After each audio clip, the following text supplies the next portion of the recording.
All right, good morning, everyone. I think we can begin this session. My name is Maria Farrell. I am the moderator of this panel, and this panel is ccTLDs and Cybersecurity Best Practice and Governance. I'm just going to introduce, first of all, my panelists here, and before I do that, I want to welcome everyone to the session, and also say we want to run this very, hopefully with a bit of give and take, pretty informally.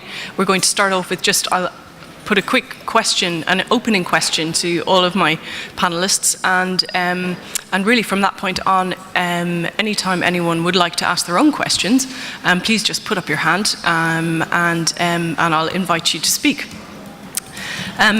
What shall we call it? A housekeeping matter, which is I can describe this as both good news and bad news. The bad news is that I unfortunately have to run to the airport in about 30 minutes, which was rather poor timing on my part. So I will not be chairing the full panel. The good news is that my colleague Mark McFadden, who's sitting here on the end, is going to very ably take over chairing of the panel. So you will be in very, very good hands at that stage. All right, so who do we have today here to speak about ccTLDs and cybersecurity? Well, we've got quite a few luminaries, if I may say. First off, here on my left, we have Mohammed Al-Bashir from the ICT Authority of Qatar. Mohammed is the manager of internet numbering and interconnection. And he's also very, very involved in ICANN, in the at-large, and in all sorts of fora. Then we have Mark McFadden, my colleague, who is, gosh, Mark, I know you so well, I didn't even write an introduction for you. Mark is an expert on many things. He worked for some time, we were colleagues together, actually, working at ICANN. Mark was then working at the IANA. Mark is my colleague at Interconnect Communications in the UK, where we do infrastructure and policy consulting. And beside Mark, we have Andrei Kolesnikov, who is the CEO of .ru, one of the biggest ccTLDs on the planet. So it's fabulous to have you here. Thank you, Andrei. And here immediately to my left, Patrick Falstrom, who is the chair of ICANN's Stability and Security Advisory Committee, the SSAC, and an expert on many, many security issues, and an IETF stalwart. To my right, I have Mark. Now, here's a question, Marco. I actually don't know how to pronounce your second name. Hoogwoning. Yeah, right. That was. Okay, just call me Marco. Oh dear, I'm doing that classic thing of thinking Dutch people have too many consonants in their names and not enough vowels. That's Mark O. Hoogwoning. Who is the External Relations Officer and Technical Advisor at RIPE NCC in the Netherlands, and formerly an engineer with an ISP, I believe. We have a couple of, one or two honorary panelists who I'm just going to point my finger at, and they'll be very surprised now. One of them is Eduardo Santoyo of .co. Thank you very much. It's good to have you here, and I hope you might be able to contribute some of your wisdom and experience to us too. I hope so. And everyone else is terrified in case I'm going to point the finger at them, so I'm going to stop there.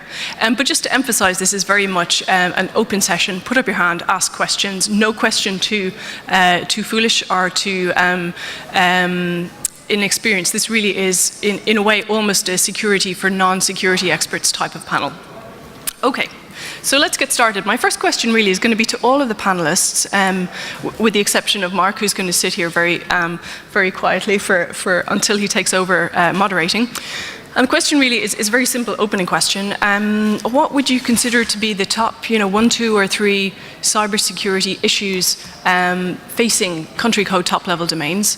And also maybe your ideas of, is there much of a difference in the issues faced by very large CCs or relatively smaller ones, and how can they mitigate those? So top 3, or maybe even just top 1 security issues, and what can be done about them.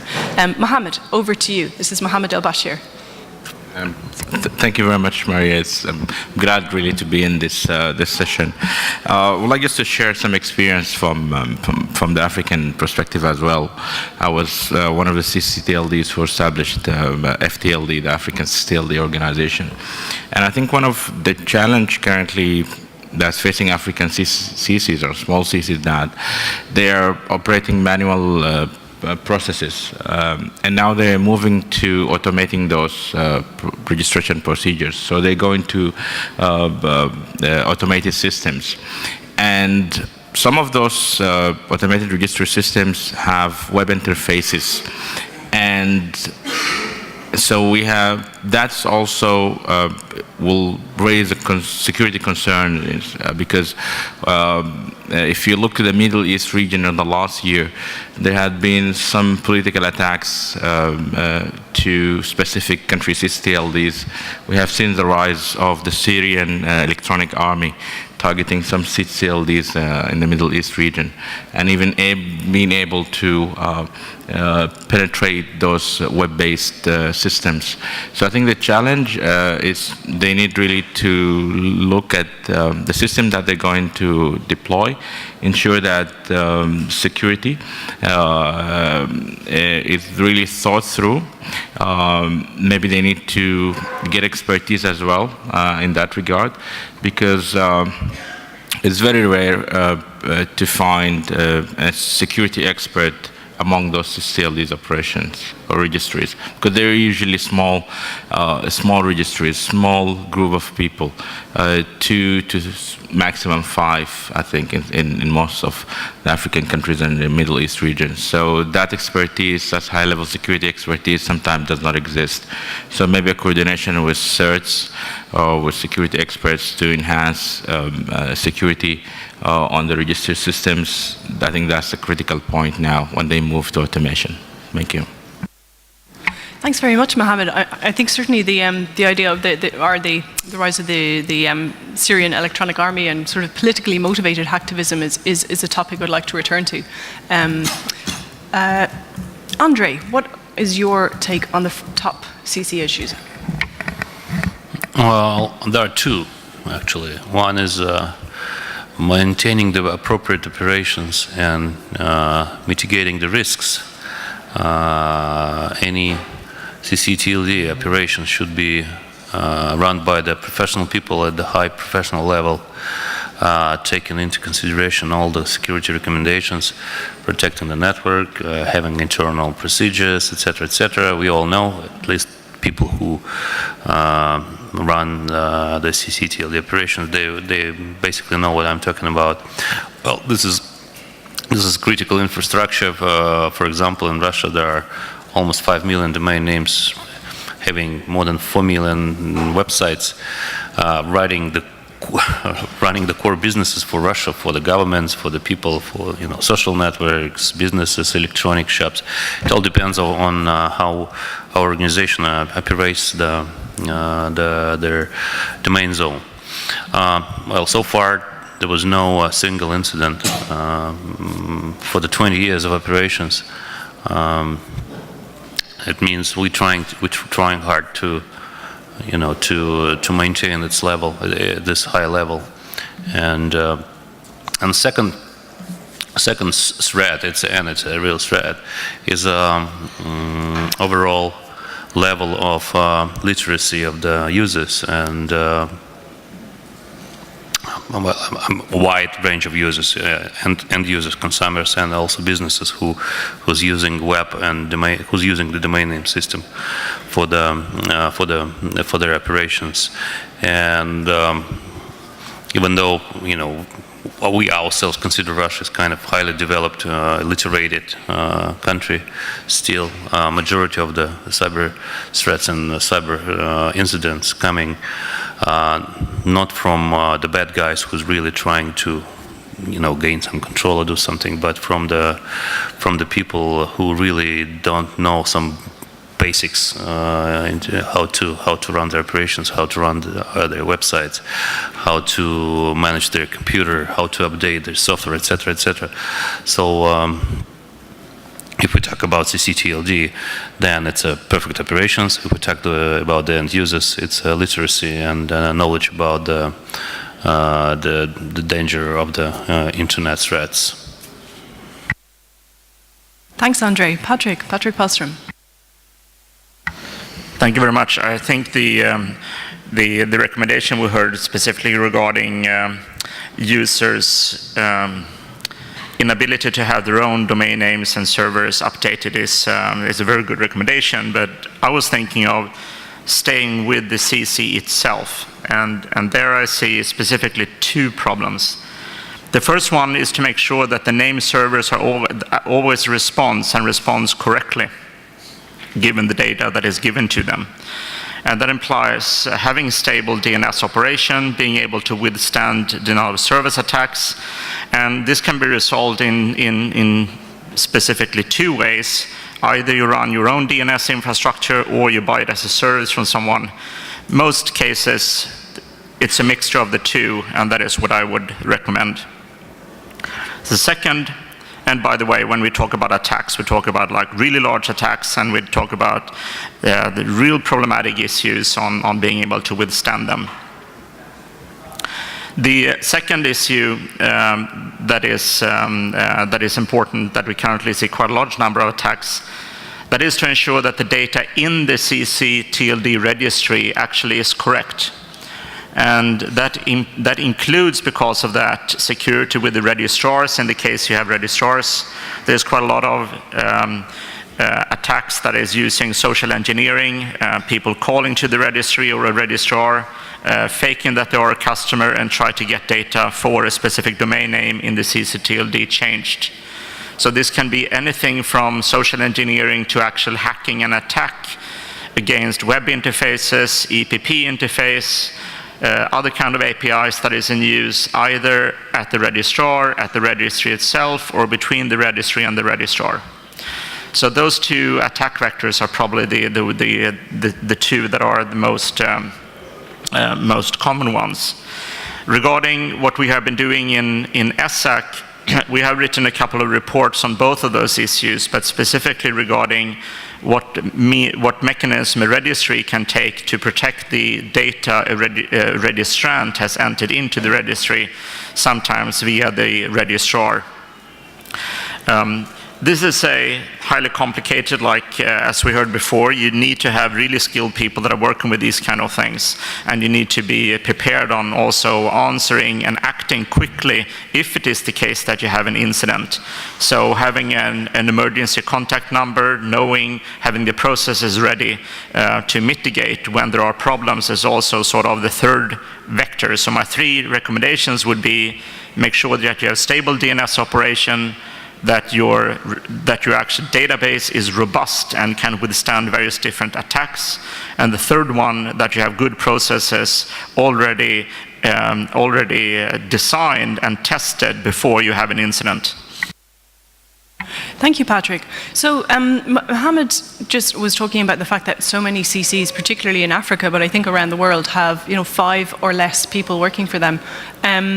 And you just mentioned that some CCs, that you even recommend that some CCs outsource some of their functions. I'm not asking you to make a value judgment about what should be, but what are the typical types of outsourcing you would see, particularly amongst the smaller ones?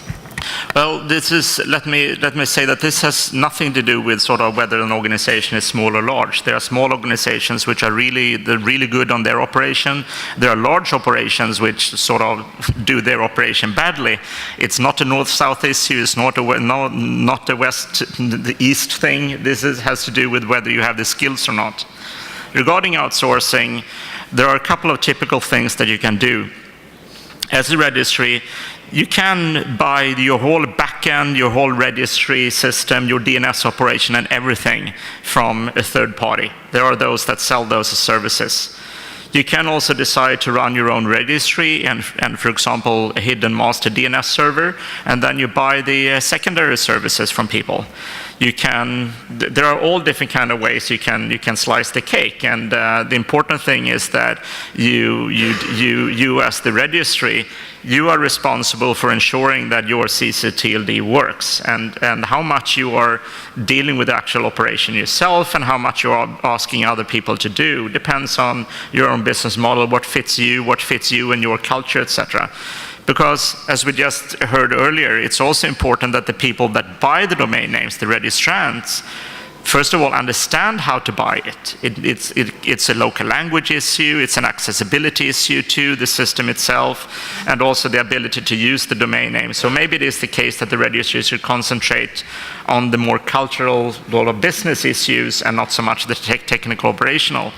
In other cases, several neighboring countries or CCs within the same cultural block can share experience within, for example, Center or ccTLD and those organizations, and share experience, share systems, develop things together, etc. But the important thing is that each ccTLD are in charge of their ccTLD and sort of build their own business model. Thanks very much, Patrick. Marco, over to you, and maybe you could, as well as talking about maybe the top issues, share some of the resources that may be available to CCs as well. Well, yes. You might be wondering what an IP registry, a regional internet registry, is doing on a ccTLD panel. But as Patrick said, I agree that one of the primary causes of concern are weak points in the infrastructure that make you vulnerable to attack. Patrick said you can buy, you can outsource stuff. We're not necessarily selling it, but one of the services that RIPE NCC offers to the internet community is secondary DNS. We currently operate secondaries for 77 ccTLDs, mostly developing countries. That service is available for free for developing countries, which will add resilience, means that we've got our servers back in Europe that can answer DNS queries should the primary source become unavailable. The other thing we do is we operate quite a large measurement network, and that measurement network, together with a toolkit that we call DNSMon, can be used to assess the situation and monitor the performance. And I think that's one of the tools. The important part when thinking about security is to plan ahead and anticipate what happens. And these toolkits can really help in trying to find weak points in the infrastructure and designing mitigation, designing what to do around them. So that's the thing. And the other thing I think, and that was also flagged, is lack of human capacity, lack of knowledge, and that's not really necessarily a ccTLD issue. It can also be in the users of the ccTLD. So we're also active in that field in providing DNSSEC training courses for our members and trying to enhance that part of the equation. Eduardo Santoyo, our honorary panel member, can you offer any insights on top security issues for you in running .co? And maybe even any particular tales of woe, stories or particular case studies you can think of that were particularly relevant.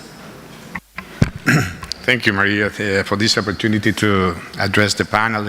I'm not just at the very beginning, but happy to be here and to share some of the experiences that we have as a ccTLD. From the very beginning that we had the responsibility to run the .co registry in 2010, we took very seriously the security issue as one of the most important things that we have to deal with. Not just because .co seems like other domain that we don't want to mention here, but also because it's a new way of operational model that we'd be running Colombia since we ran before. And for that reason, the first thing that we did is, as Andrew said, is to be sure that we will have a world-class operational model. And we decide to use the operational structure of a big company who can provide the services. At that time was Newstar, and we provide the uses. We use the services from them in order to be sure that for the operational DNS structure of the domain name, we have a very good structure. And that has been working very, very, very well until now, and we still have very close, we follow very close how is the operational working going in order to be sure that we can assure to the Colombian government that we are having a very good and a strong operational model for the .co. The other things that we do is, first of all, to integrate us as a company, as a members of the company, as individuals, with other people who share or who discuss things about security and how the CC or the country codes can to support this activity. For that reason, we hire one person in our organization who has in charge specifically to run the security engagement of the company with all the international and national organization, which is, his name is Gonzalo Romero. And Gonzalo has been participating in many organizations and many meetings, not just in Colombia, but all around the world, in order to connect the .co registry with the environment, locally and international environment who talks about security. It has been very useful for us having Gonzalo doing this, because now we are part of the anti-phishing working group. We are, as a registry, recognized in many organizations internationally that as an organization who deal with things of security and who do some things. And we are doing that. And internally in Colombia, now we have formal relations by agreements that we signed with the Ministry of Defense in Colombia, with the National Police in Colombia, and the Ministry of Information and Technology regarding this specific topic of security. We also are and have been invited, and we participate in the critical infrastructure table that we have in Colombia in order to discuss topics about cyber defense, cybersecurity, and cyber defense. And we participate as a team member. The country code is involved in these events as a team member, just given that we have from ourselves and given the possibility that take to ourselves that they require from the domain name. More than that, yes, we also have a rapid domain compliance process. We say that it's something that we are collecting information from many people who knows and who monitor the web around the world, like Symantec, like many other organizations who monitor the web looking for child porn sites, etc. And we collect this information. We ask to all the people who know that, and we signed some agreement with some of them. Please send to us the information about the mis or the bad use of the .co space. We received this information. We have contracted a lab in order to analyze this information. And then we use the relation that we have with the registrars in order to ask them to monitor, because once we have the evidence that is really having something that could be considered, we don't assume the responsibility to define this as illegal activity or not. But please, we are seeing this on this site, and we ask the registrar to contact the registrant to make them know that this domain name has been used to phishing, to child porn, for everything. And then please take action. And at the same time, we are giving this information, all this information, to the Colombian authorities, because they need to have the information in order to collect this and to make intelligence at some time. And we haven't had a very good experience doing this, because as we realize, most of the sites using most of .co sites having phishing places or has been used by hackers, not by the owners, not by the legal owners of the site. And then they realize they were happy to receive our notice that, hey, I didn't realize that our site was being used for that. Thank you for that. We are going to correct this. We are going to took some measures in order to prevent that this is not happening again in the future. And that was good. Then but the main point here for us is letting the people know that we are trying to, and we are really doing something in this. And we are giving information from the Colombian authorities in order to, they can have at some time much more information of that. And the last, but not the least, that we are doing is that we are integrated with the other with the CC community. We are active members of the CC regional global organizations within ccTLD and within ICANN in the CCNSO. And we are sharing with them our experiences. We are talking with them every single time. What are we doing? And we are learning from all of them what else can be done. This is almost that we are doing on that, and that's it. Maria. Thank you so much, Eduardo. I think that's a really fantastic example of all of the things the CC can be doing in the national and regional and international ecosystem.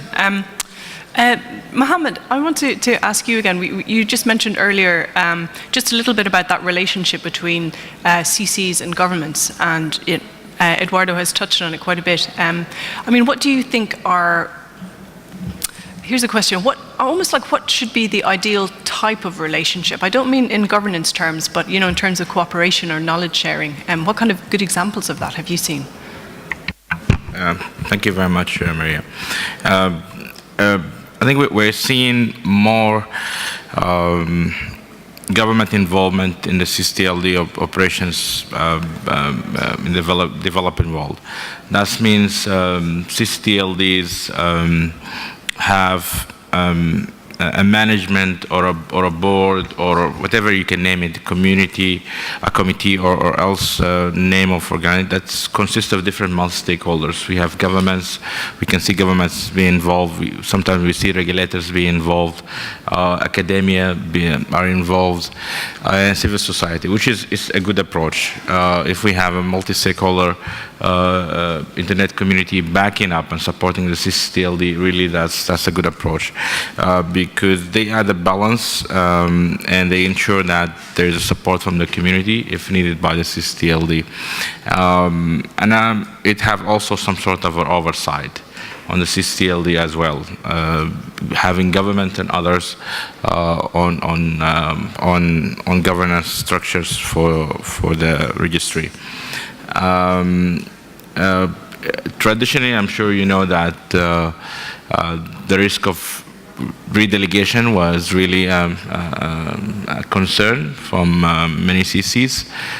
There was a tensions relationship between CCs and their government at some point, and we have seen redelegation requests at the past. But I think that is changing now. We are seeing more stable ccTLD registries with multi-stakeholder partners involved on that. So I think that's important, and that we need to encourage that the CC to ensure that the local community engage and support them. Yeah.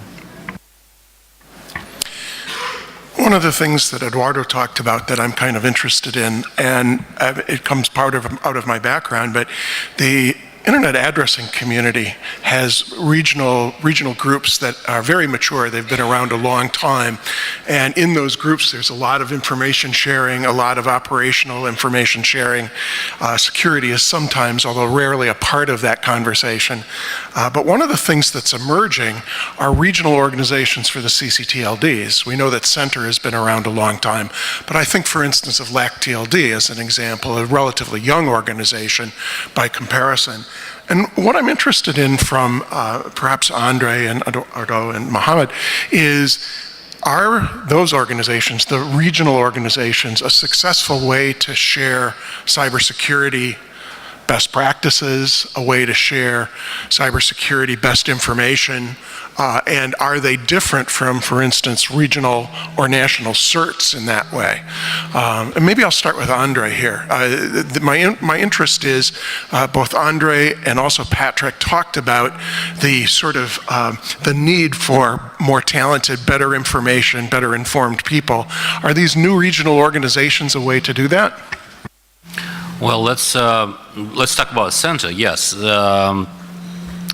we are a member of the center, and there are a working group, especially created to share the experience of the country code managers about the cybersecurity threats and the best practices, etc., etc. However, there is informal communication constantly going between the people who really meet very frequently, and especially in the technical community, it's a very strong informal communications, which really in some hard times, in red alert time, really help people to mitigate the cybersecurity threats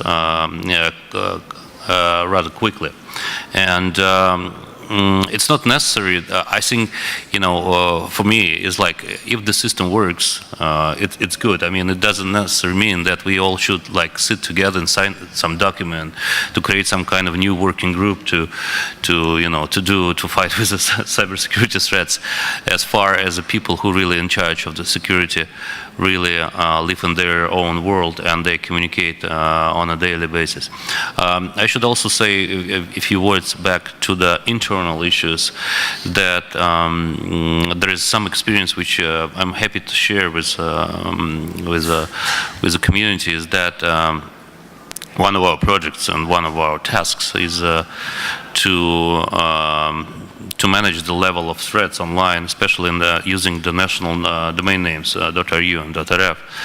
And we've created very interesting alliance, a very interesting group of people, and that's the leading internet companies in Russia, like Yandex search engine, Kaspersky laboratory antivirus, the Rusert, a few other companies. And we just share the information about the threats. We have a mitigation database, which run by our technical center. And what we do, we accept the records about the malicious domain names in .ru, and we get the signals from the different parts and rate them, okay? Put them in a database. And this information being used by the members of our alliance to, for example, in the search engine, if a domain name is tagged as a malicious or as a phishing. We started to fight the phishing actually because it's the most dangerous thing in cybersecurity. They tag this domain name, and if, for example, if you ask something for the search engine, it just don't show you the result which contains this domain name. The same with Kaspersky Lab, because they one of the largest antivirus company, and they use this information also to fine-tune their antivirus systems. And also there are a group of customers who's using this information. So it means that the effective way to battle the cybersecurity threat is actually in communication of the different people, different players in the different markets. Unfortunately, there are fortunately, there are products on the market, for example, but it's a commercial product. There are a set of companies who's providing with security data, who analyze your domain name, your zone file, they're giving you information, but they charge money. We initially built this system as a non-profit, because I think that the national registry, the CC, the country code organization, especially if it has some money to spend some useful projects, this is a good area to spend the money and actually to build the service, because it's a public service. Everybody benefits from it, and of course, business is business. But this part of the business, I think it's very important to be a kind of cooperative and free of charge for the customers, because it brings the level of threats down. So I really look forward if country code we can share this data if there'll be a need from other country code organizations. But I think this is a very interesting area to cooperate even internationally. Thank you. Yeah, I'd like to take a slightly different angle, but talking about capacity building, and yes, great to see that we see some regional initiatives starting now together off the center with ccTLD and everything. But the one angle I would like to touch is, when it comes to capacity building, is the ccTLD as a community themselves. If there's one thing that ties the internet industry and the country together, it's their country code top-level domain. And we, from a regional internet registry, when trying to reach out to specific countries, always partner, and a lot of times partner with the ccTLD, because they're a great vehicle to reach out to a local internet community. So yes, sharing amongst ccTLDs at the regional level is great, but using the ccTLD as a vehicle to spread that information further down in the country's IT industry, that's, I think, also a very important role that we should keep in mind when we're talking about security and DNS in general.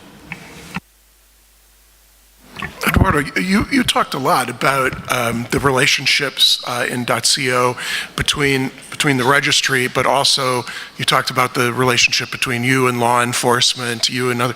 What about in the region? And tell us a little bit about your experience with ccTLD in relation to cybersecurity and being able to share information in that region. The different ccTLDs has really different approaches about this, not exactly the same for everyone. And that we are doing now is trying to make this topic, this specific issue of cybersecurity, put over the table and to have been discussed within the CC community in the ccTLD space, because ccTLD space, they are friends. They are friends. They are talking between pairs. We are talking between friends, and in many cases, or in some cases, probably not in many, there are some fears to talk with the local authority about this and what are the role of the CC on this.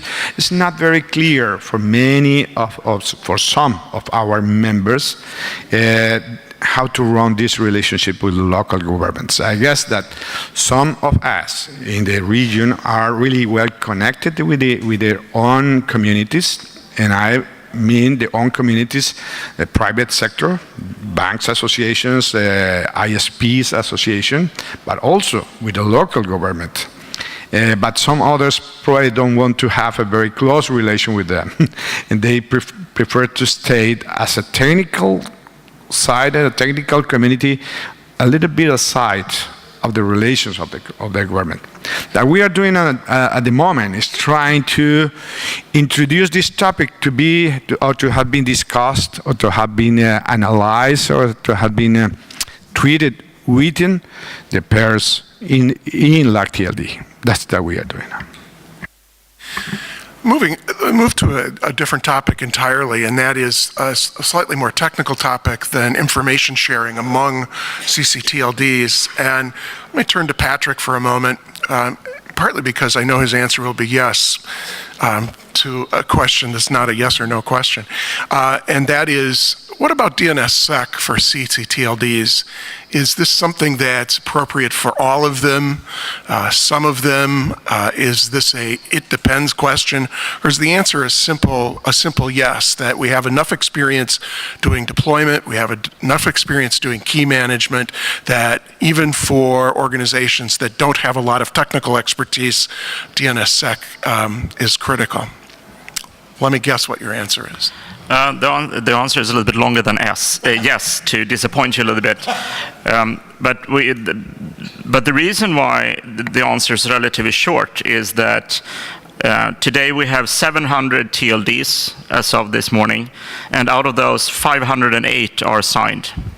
So to some degree it's no longer a question of whether you should sign your TLD or not. It should just be done. We have 662 TLDs out of the 700 which do have IPv6 to the name servers.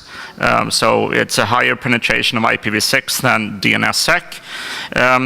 According to my test that I run every 24 hours, unfortunately 215 TLDs do have errors in their DNS DNS configuration, which I see as a much larger problem than, as you now understand, the lack of DNSSEC or the lack of IPv6, because IPv6 and DNSSEC is something that will be added the next time there is a revision of the technology that you use in-house. Now, to go back to, you asked about DNSSEC.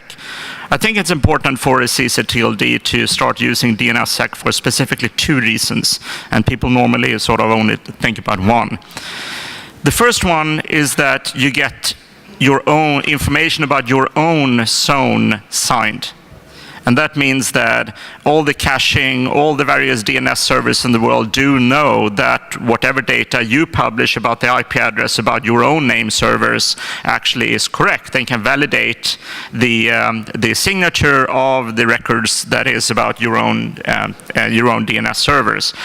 So because of that, it makes it removes one of the attack vectors for people that want to send a query to your own DNS server, that query is actually redirected somewhere else. People know that they get the correct response. They get your response and nothing.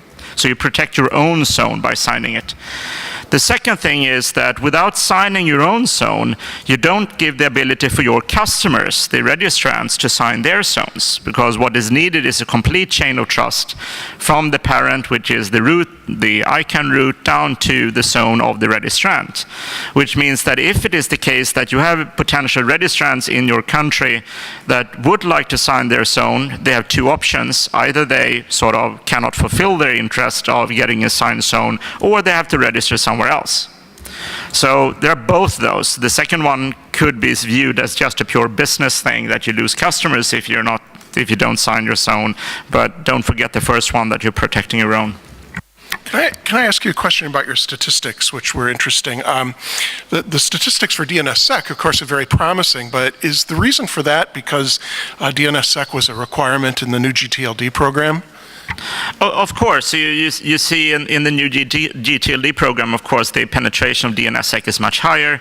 Now, of course, there are some errors in some of those, and of course, some errors exist there just because there are errors in my measuring mechanism, of course, so there are always some kind of problem there. It's also the case that, for example, what I call errors, sometimes, of course, for some people, it's not really viewed as an error, so this is sort of my numbers according to my judgment. Other people can judge themselves what are errors or not. So yes, that is one of the reasons, but we just because, for good reasons, as I explained earlier, people are outsourcing DNS operation, both slave and master. Forcing DNSSEC on the new GTLDs have created a secondary effects that the ones which are back-end providers have been forced to do very efficient DNSSEC provisioning, and then sort of their old customers that run TLDs have got DNSSEC for free because the back-end provider, it's too expensive to run some TLDs with DNSSEC and some without. So even though, yes, the direct effect is of course higher on the existing one, but we have secondary effects which I think are better than even I expected. I think that secondary effect is actually really interesting, and maybe I could ask the 3 ccTLD operators here. In the early days of DNSSEC, of course, one of the things that people said was that things like key management, zone signing, key rollover were difficult. They were complicated tasks to do. It took a lot of expertise.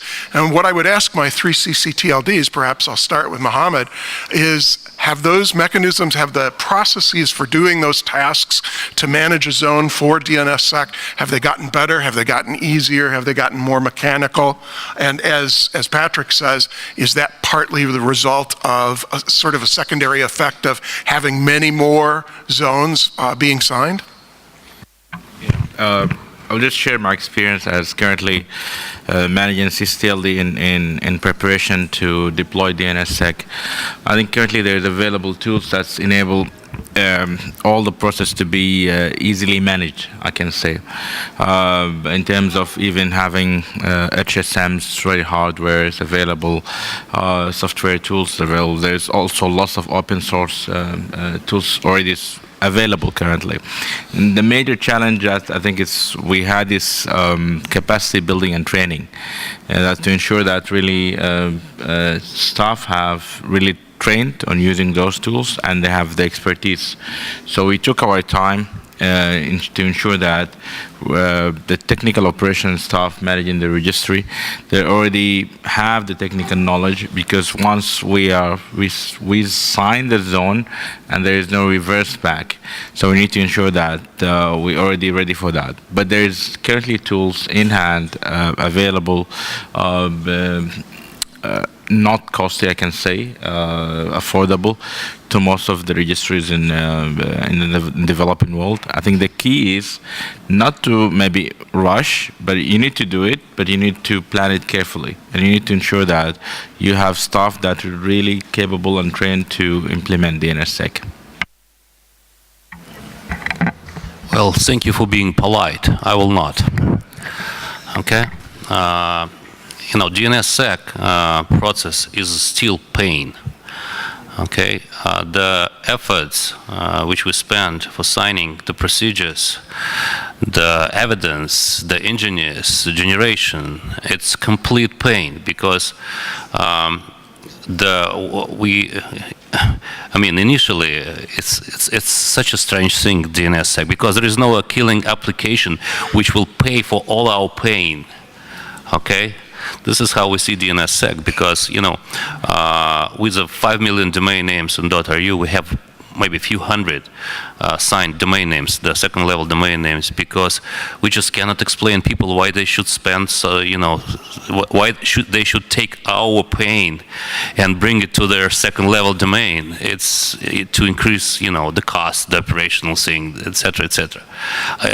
Still, there is no proof, there is no killer app which will take the DNSSEC to the next level, bring it to the people, give them, the feeling of the security, give them some new, nice, wonderful toys and tools. So I think DNSSEC is one of the failures. I can agree. I can agree more than with you, Andrew. Exactly, this is a pain. We have the implementation just because we outsourced our DNS operation completely. That's the reason it was very easy to us, because we have people doing this for us, and we are paying for that. But from our registrants, they are not using the DNSSEC. We had 2 different forums in Colombia. We sponsored that forums. We brought people from many institutions in order to explain what is DNSSEC, why it is important, how to implement, how to do that. But if we have 15, we are not having 20 people in Colombia having DNSSEC implemented. That's it. The problem is not easy to implement. It is not a killer application. It's not a big solver problem. Let me go to Mohammed first, and then Patrick next. Yeah. I agree to some part of it. The challenge of completing the chain it will be there. I mean, imagine you have registrars really who's even struggling to have the basics of automating the service itself. But you cannot as well, let's say, deny the benefit of having sign zones, just to ensure that also when there is crisis, that the world, the other part of the DNS, okay, they have a trusted source of you are a trusted source of information for your DNS, and that is critical when there's attacks happening and there's issues involved. End users definitely uptake is an issue. Registrars, they're not doing anything to really promote DNSSEC. There is no services associated with that to end users. Okay, the registrant value proposition is not there. That's the reality currently. That's the reality. But at the registry level, it adds definitely value. It's not easy. It's difficult. You need to get outside parties really to help you in doing that, and it's I think it's doable. Yeah, even at the small registry, it's just completing the chain, that's the main argument we're hearing from ccTLDs, and even my region, yeah. Go ahead, Patrick. So sure, one can see DNSSEC as a pain. It is a pain to do transfer between one DNS operator to another one. It's still not clear how to do the key management just because of the caching in DNS. Yes, that's a pain. I'm on my spare time, I'm a co-owner of a DNS hosting provider. And I must say that we started to run DNSSEC on all of our zones like many years ago. It's completely automated, and it's not noticeable. The registrants don't know that their zones are signed. It's not something they ask for, it's just there. So I think that the only way we will be using DNSSEC is by just adding it. Just like many other security things are added, it's not something people pay extra for. And this means that DNSSEC, to some degree, will only be deployed when it is sort of built in everything, all the software and everything people are using. But that is also the point in time when it's easy to use it because the tools can handle it. For example, if we take the latest version of Bind, for example, we can sort of, without going into discussion whether we think it's a good or bad, it is today automatically signing and re-signing the zones. If you just turn it on, done. Okay. So regarding the killer application, the reason why I am pushing for DNSSEC is, sure, for the ability to validate the zone content. But the most important thing is that I see the current X509 certificate hierarchy and PKIs that we're using with the CAs that we use to secure websites with HTTPS is completely broken. And the only way of getting out of that mess, which is a much bigger security threat to the internet than lack or existence of DNSSEC, is that we cannot handle certificates correctly. So we do need a technology called DANE, D-A-N-E, that is currently developed in the IGF, where anyone that have a website can create their own certificate. They they put it up in the website to use that certificate, put it in DNS, and then you sign it with DNSSEC. That is the important application, that with DNSSEC we secure the web transactions, not DNSSEC. I agree with you. The pain is too big to use DNSSEC only to secure the DNS. I agree with that.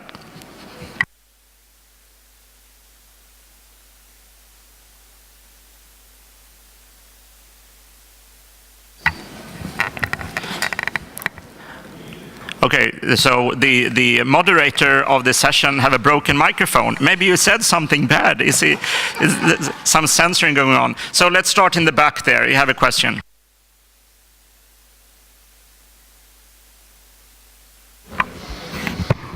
So I don't want to detract from the DNSSEC conversation, but I have a different question. So Alexander Klimberg from the Austrian Institute of International Affairs and Harvard Kennedy School.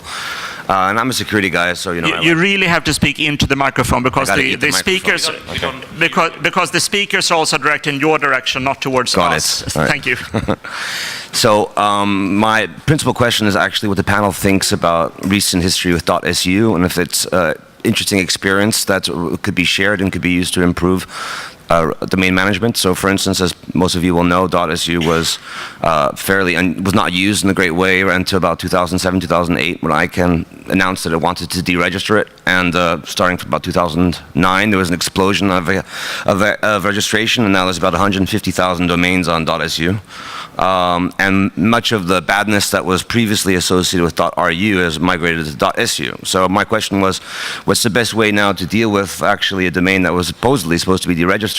Do we need simply to enforce better registration procedures, or ask the registrar to use better registry procedures, or do we go ahead and proceed with deregistration, even though we have 150,000 domains that may or may not be legitimate, and then just take the collateral damage? What's the view of the panel on this?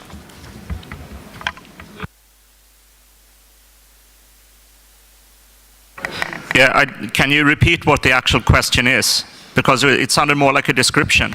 The question is simply: do we simply ask the registry to adopt better registration practices to decrease the level of badness that is currently being used on .su, or is the original, or does it go back to the original description of just trying to deregister the entire domain? Which, given the fact that there are a very large number of registrants occurring every year, might be viewed as illegitimate. Well, I believe there are more than 100,000 domain name registrations in .su. Yeah, and you should probably ask ICANN or the registry who runs the .su this kind of questions, because I really don't have an answer for that, if you look at me, even though it's my neighbors. But it's not our operations. We're not assigning rules or thinking about it. It's So I'm a little bit curious here, because you talk about bad practices. Yeah, what is And it seems to be me that you have an interest of having the registrar or the registry in some combination police the use a registrant or the intent a registrant has. Can you please expand on that? So my understanding is that when .ru increased their registration requirements, for instance, and making it harder for rapid and automatic registration of domains, a lot of it moved to .su, making it effectively an easy fix for those wanting to maintain badness on the net. So effectively, you had a easy shift, and a rapid shift of activity from .ru to .su. And in part, that was simply because the registration requirements are just much lower. And that is something that I'm addressing. So .ru now has rather stringent registration requirements. .su has very low-level registration requirements. So we just have a shift, effectively, of the ecosystem. And my question is that how do we deal with this? Do we just go back to the same debate of trying to improve, like, thick and whois requirements, or do we have to go and use the very blunt instruments that was originally proposed back in 2007, 2008 of deregistration, which I think also would have questions of legitimacy attached to it. So it really is a question of looking at the registration requirements first and foremost. Okay, I have an answer on your question, because I hear it now, okay? Because I was not hearing it. About the migration bad guys from .ru to the .su. It's not statistically proved, and I can say why. Because the price of the registration, the bulk registration price in the .ru is about, the bulk, about 80 rubles, which is now below $2. It's about $2, okay? The registration price in .su, even in the bulk numbers, is above 200 rubles. It's 300 something rubles. It's almost $10, okay? And the bad guys, believe me, we spend a lot of time researching it. They're very price sensitive. Okay, because they're planting thousands and thousands of domains for malware and botnet controllers, etc., etc. And for them, the registration price in their bad business model is a part of their cost.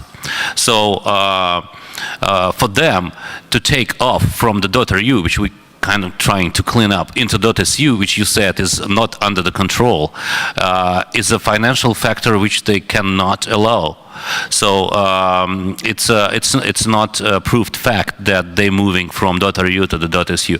There are some malicious domain name in almost every domain zone, and let me put it like this. In our data record in a database, there are more than 1.5 million domain names, second and third level, and 40% of it comes from the .ru, from the second level domain.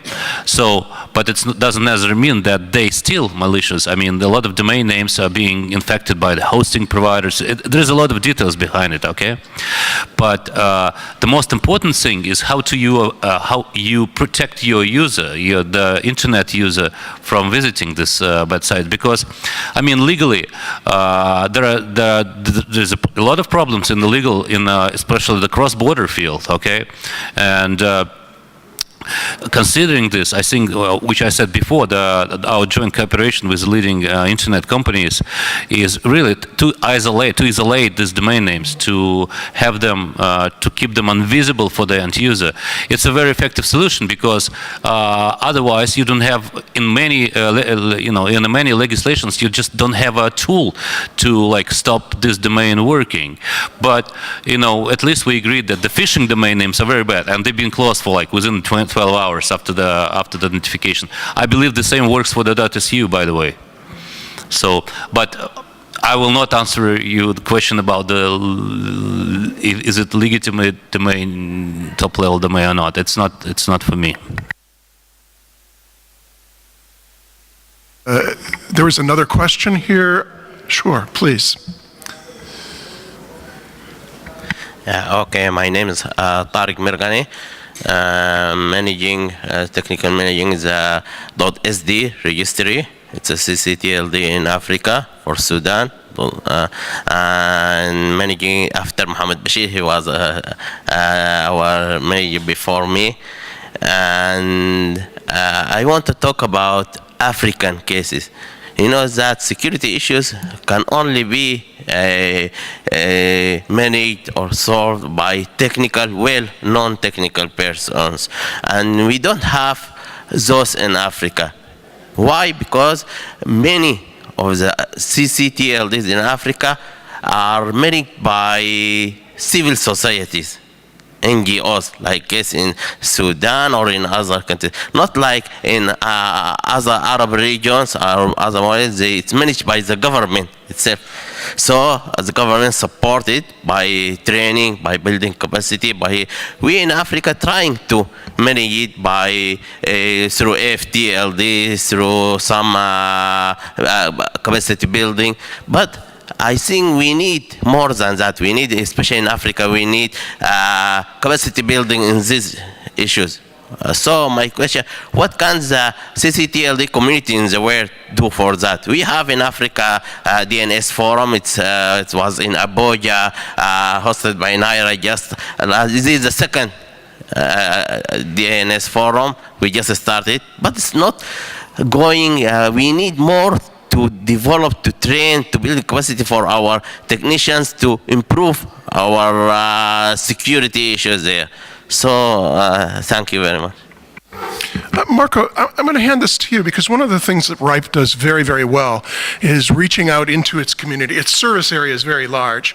And one of the things that it started doing maybe 6 or 7 years ago is starting having regional meetings and things like that. RIPE's been very effective at supporting diverse communities that are just getting started and doing capacity building. Maybe you could talk about some strategies that would meet Pan-African needs using that kind of model. Like I said, we growing from a regional, we work with a lot of smaller regional communities. Andrea is active in what we call ENOC, the Eurasian Network Operators Group, that got established after a few RIPE NC regional meetings. I think it comes down to partially what I said earlier about using the ccTLD actually as a vehicle, and what, for instance, I've also seen back in the days in the past, and I still see in for instance, the Netherlands, the .nl registry in organizing their courses. And what I notice is a lot of times we've got the material available, but unfortunately we can't be everywhere. So one of the things that we're now focusing on is, for instance, is train-the-trainer programs and trying to educate people to educate others. And I think that's the important bit. And for that, we need to establish ground. And like you said, there are DNS fora now in Africa starting. It's a great vehicle, but what's important is that the people that get there get a copy of the material and get more trained in how to further spread the knowledge rather than just being there as a consumer. I think that's and I'm sure that for instance our sister in Africa, AfriNIC, can help you with it. There's FNOC, the African Network Operators Group. So these vehicles are there, but what's really necessary is for the ccTLDs to help us with that outreach to local people, especially also because, of course, traveling to a DNS forum is expensive. So you want the knowledge to be hosted local, and I think ccTLDs there have an important role.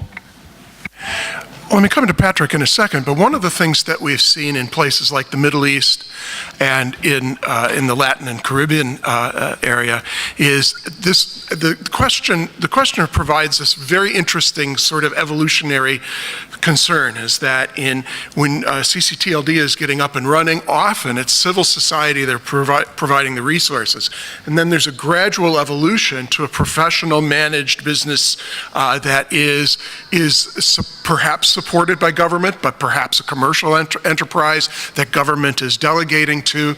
And I think one of the things that we see in the Middle East, and Mohammed can share his experience, and certainly in South America and in parts of Latin America and in the islands of the Caribbean, is we see that evolution, the changing sort of state of the ccTLDs and their professional approach to cybersecurity. Maybe I could ask the two of you to talk about that evolution, and maybe there are some lessons to be learned that help answer that question. Sure, Eduardo. Sure. We identify some vehicles in Latin American region.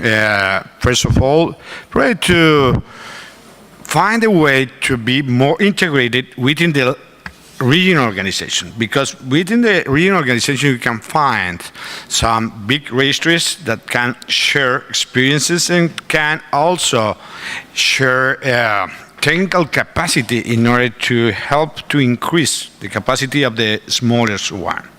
The other one is that having the regional organization is possible to bring other partners in these efforts, like ISOC, for instance. ISOC have funds that can be used for this specific purpose, to build the capacity building within the small registries. This is possible to have these funds in order to organizing meetings through the regional organizations. And of course, the other one is to participating within the ICANN meetings. We have a tech day. Almost the first day of the ICANN meeting is a tech day, and sometimes this tech day is oriented to help or to increase these capacities within the CC community. There are some scholarships to attend these meetings that can be used by small registries. And the final one is that we had been discussing within the board of LACTLD to have some interchange within the regional organizations. Probably we have been able now to have agreements between LACTLD and AFTLD in order to have a special workshop talking about security or technical capabilities, and that workshop could be held in some place in Africa or in some place in Latin America. We need to figure out how to do that. We did that last year with Center, talking about commercials topic. It was very, very interesting for both organizations, not just for LACTLD, but also for Center. We can do that for technical aspect too. That's it. Mohammed, Yeah. let me come to you. Yeah. Thank you. I think as well, FTLD is doing a good job in terms of bringing training to African ccTLDs and collaborating with other partners who are also helping the African ccTLDs. I just want to talk briefly about the evolution of registry. I think that's important because yes, it started civil society, and then it built its capacity and grew. And I think it's important. What I see currently that there's registries who have operating as professional organizations with a set of required skills. If you look at it, there's a technical operations, and it needed a highly skilled technical staff on DNS, database, networking, and that's a fundamental component of the registry, and that's they need really to be professional engineers or people managing that. And then you have the business development component, which is the registrars, development, the marketing, ensuring that you're already onboarding registrars. So that need also to be equipped with really good marketing, sales, business development professionals, so to ensure that the growth of the ccTLD or the registry. And then there is the support function, which is very critical as well. Some registries are going to further and having R&D functions, either because they develop their own softwares, or they produce statistics, or they have research in areas like IDNs, for example. So, but if you look at it, those are the three main components. And it's important that any registry to have really very skilled, knowledgeable staff on those areas. So it's not a luxury, that's a necessity. So to run an efficient registry, as we did hear, this is a very critical application for the whole country. And there's lots of e-commerce, emails, web presence that's associated with that. So I think it's important that the registries in the developing world, in Africa and the Middle East, complete that shift, and that requires support from the government, from the private sector, to ensure that really we're moving from a voluntary run organization to more professional, skilled organizations. And Patrick, you were going to say something on this topic? Yes, one thing that I see in Sweden, which might be like a specific Swedish thing, is that the Swedish aid organization SIDA have understood the connection between, for example, ICT, democracy, and human rights. And for example, I think there are almost 10 people here at the IGF. They are in the various programs they are running. They are now definitely linking ICT support to their more sort of traditional support and that they're doing. For example, in Africa, I saw the Swedish government announcing that they are, for the next 4 years, going to spend, I think it was 140 million euros over 4 years just in Uganda. And I really hope that if the local communities also agree that there is a connection between democracy, human rights, and ICT, that the normal sort of large funds of support for developing countries in the world can be sort of funneled over to also ICT projects, and not sort of only because not only the traditional help that is going on. So I think we should all help, not only sort of we from Sweden, which are donating money, but also various people which have closer connection in the receiving countries to also help with this work.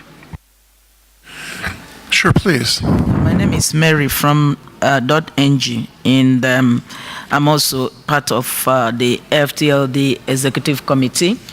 And FTLD runs 3 training programs in a year. There's the IROC, the Initial Registry Operation course. We have Advanced, and then S is for security. But we have found out that sometimes the location of our program may affect those that would have come to give us some support, because the one we ran in Khartoum, there was problem of getting our resource persons coming to give us lectures there.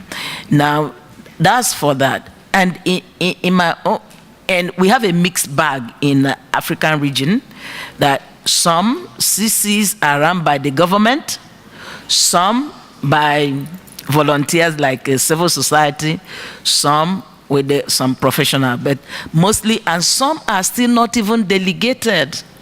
So in a country of 54 members, you find out that only 22 are members of the FTLD. So there are still issues of membership, issues of redelegation and delegation and redelegation from ICANN even to the countries. Some their CCs are not, they've given it to foreigners to operate for them. So those are mixed, but some of the things we are still dealing with. But coming back to the .ng in my own country, the National Security Advisor that is looking at cybersecurity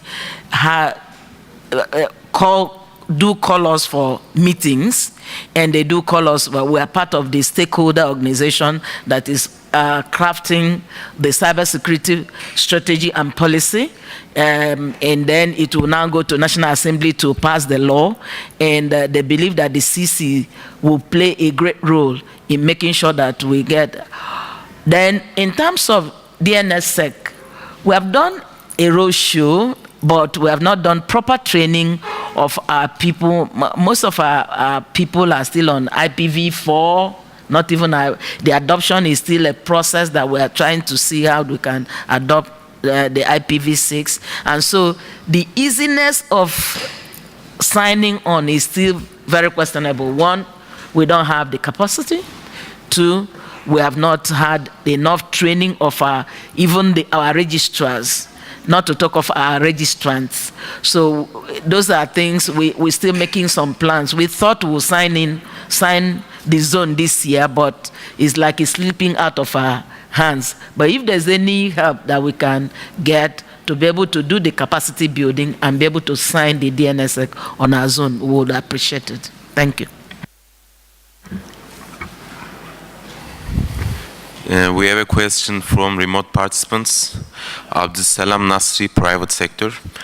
Question is that, can you give us summary statistics of DNS security implementation in ccTLD? Okay.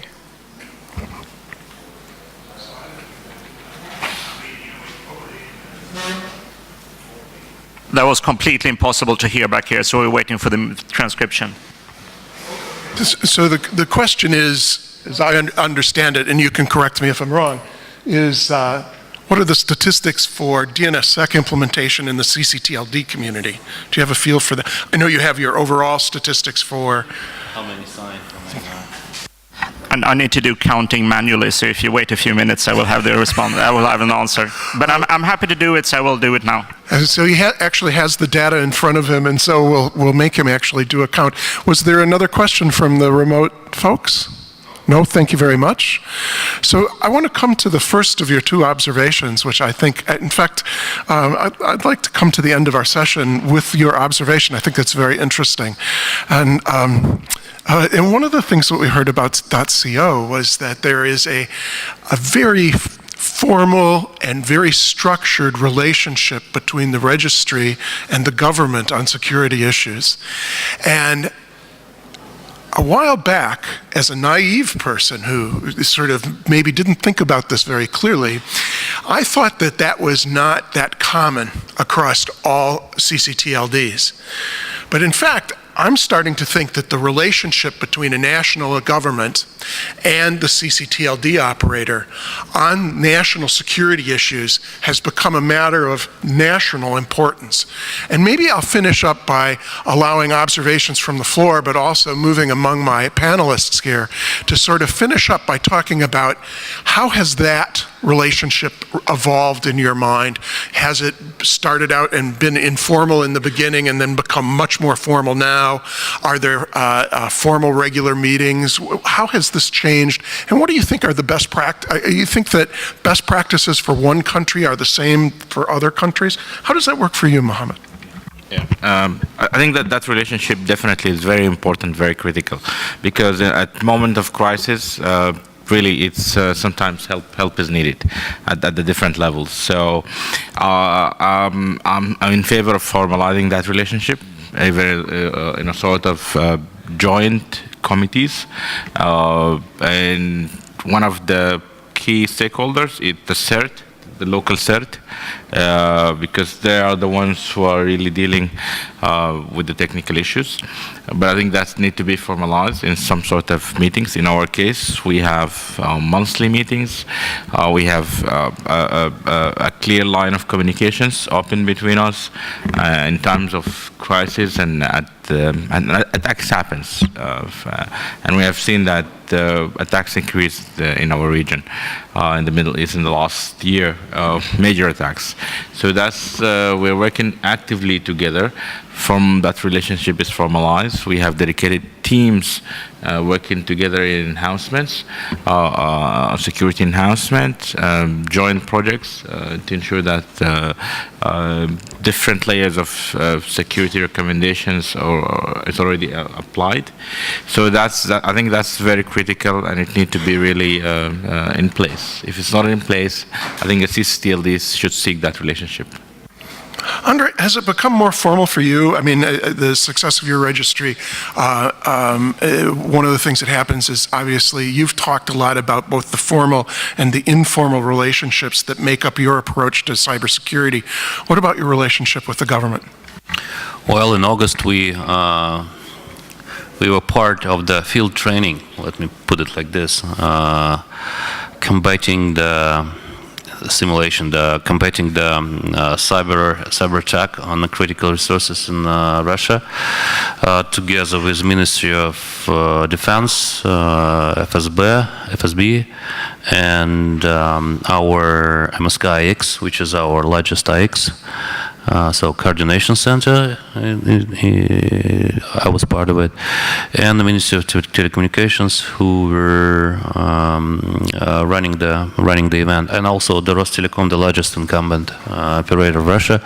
So we successfully stand against the threats. There was different kind of threats during this exercise, and demonstrated our knowledge and our ability to manage the critical infrastructure, and that's good because, well, at least it gives the confidence to our government that we're doing the right operations, and we even in catastrophic events, kind of catastrophic events, we can still run the operations and do our job.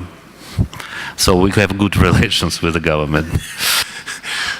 Eduardo, I want to ask you the question in a different way, because the wonderful question that we got sort of made me think about an answer that you had given an hour ago. And my question to you is that as the registry changes and evolves, and in your case as well became very successful, do you think that that is what motivates the government to be more interested in integrating you into their thoughts about cybersecurity, or was it just the government's better awareness of security issues?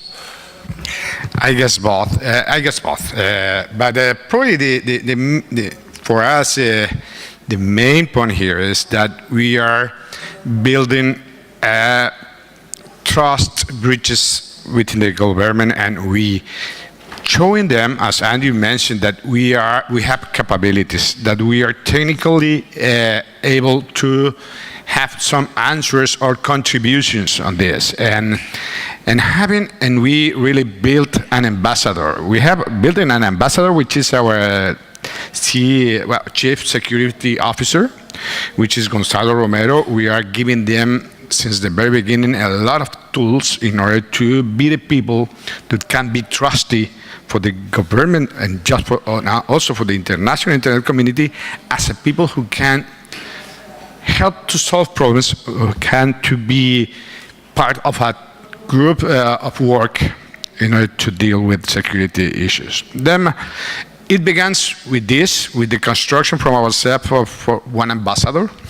When we have this ambassador, we establish this relationship with the government in informal, at the very beginning, in informal way. And just the last year, we began to have formal agreements with the Colombian law enforcement entities. Because why? Because we are sharing information with them. That's the reason why. We need to sign information to preserve the confidentiality of this information between both parties. That's the reason why we have agreements. If not, we don't need it. We can work together with them. And Patrick, is it numbers that you have for us? Yes, I finished the counting. Okay, so we're returning to the question that was from the remote participant, and that was the question about the percentage of ccTLDs that had signed zones. Yeah, so it also shows that I still know some programming, so I actually didn't count. I wrote a program, and the answer is that it's 92 out of 249, so it's 37%. 37%, and to put you on the spot here, which is just the right thing to do, I think, at the end of the week, is that your experience, your intuition, I'm not asking for numbers here, but your intuition is that in the ccTLD community, despite the pain that Andre so wonderfully described, that number is growing. Do you think it's growing at a rate where eventually, maybe in 3-5 years, we'll see numbers closer to 80 and 90%? Oh, absolutely. And once again, simply because there will not be no tools that do not do DNSSEC. So no, you cannot make more money by selling DNSSEC because people don't understand why they should pay extra for it. Is just like many of these security things, it will end up in there someday, sometime. So it's more like hygiene or something. So yes, it is hard. It is painful specifically as you cannot get more income. It's just outcome. It's just a cost. Okay, thanks for that. Let me do this. Let me bring the session to close here, and let me make a couple observations. I'm going to use the power of the chair to do that. I think that this is a very one of the things that I see because of the questions here is that security is truly a technical area, but it combines technical issues, governance issues, and we hear so much in the last hour and a half about relationships. It's relationships between the registry operator and its customers, relationships between registry operators and governments, and Andre expressed it beautifully, informal relationships between other registry operators, the sharing of information, the sharing of knowledge, and so forth. And it seems that that's one of the messages that comes out of here. Besides being a technical activity where some pain is involved sometimes and best practices are often clearly documented, the issue of building relationships, especially around the area of cybersecurity, seems to be extremely important. And I thank our panelists for talking about those issues because I think that's a crucial part of it. I'd also like to make mention of the fact that this is the last slot in the 9th Internet Governance Forum for workshops, and for however much you participated during the week, our thanks up here goes to you, to being participants in the Internet Governance Forum. I know the closing session is this afternoon. I also personally want to thank the people in the back of the room. One of the things that makes the Internet Governance Forum work is the fact that we support remote participation through Internet technologies. People who cannot get to Istanbul, Turkey, still can participate, can read the transcripts. So the people who provide the transcripts, who support the video, I thank them as well, and I hope you join in with me in that. Finally, let me thank my panelists on behalf of myself and Maria Farrell, the two co-chairs. I thank Mohammed, Andre, Patrick, Marco, and Eduardo. Excellent contributors. Thank you very much. That brings the session to the close. I wish all of you a pleasant rest of the day and certainly a safe journey home.